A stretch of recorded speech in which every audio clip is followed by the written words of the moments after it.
জীবনে সফলতার শীর্ষে উঠতে গেলে, জীবনে সফলতার ঊর্ধ্বেও পৌঁছাতে গেলে তোমাকে যেটা করতে হবে সেটা খুব নীরবতা, শান্ত স্থির মস্তিষ্কে সব কিছু চুপ করে সয়ে নিতে হবে।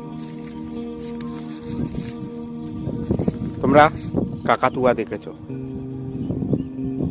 কাকাতুয়াকে পিঁজারায় ভরে রাখে মানুষ, আবদ্ধ করে রাখে, বা এই চারণভূমি আকাশ ক্ষেত্রে সে ভ্রমণ করতে থাকে আর পুরো দিনভর বক বক বক বক বক বক করতে থাকে। কি সুন্দর মিষ্টি মধুর বাণী শুনে,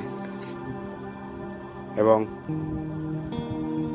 সে সবার কর্ণযুগলকে ভরে দেয়।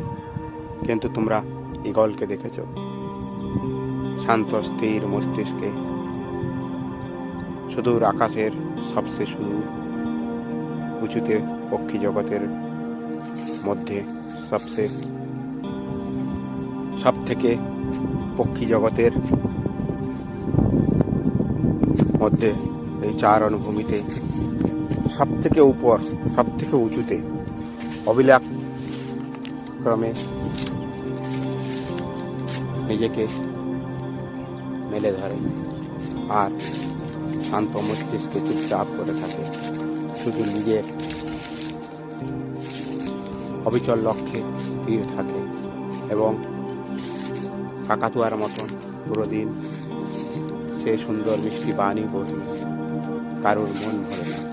সে শুধু নিজের লক্ষ্যে অবিচল থাকে এবং নিজেকে মেলে ধরার জন্যে এই আকাশে সব থেকে সুদূরে বাড়ি দেয় এবং পক্ষী জগতের মধ্যে সব থেকে উঁচুতে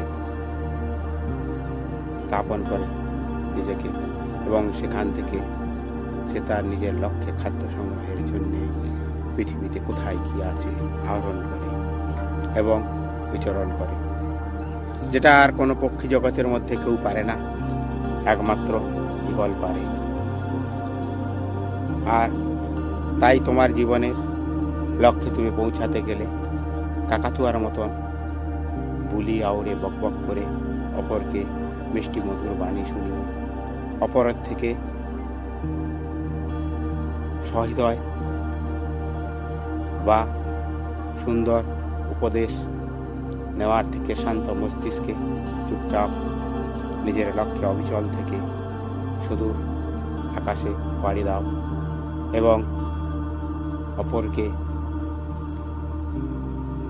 অপরের দিক থেকে উপদেশ শোনার থেকে নিজের লক্ষ্যকে স্থির রেখে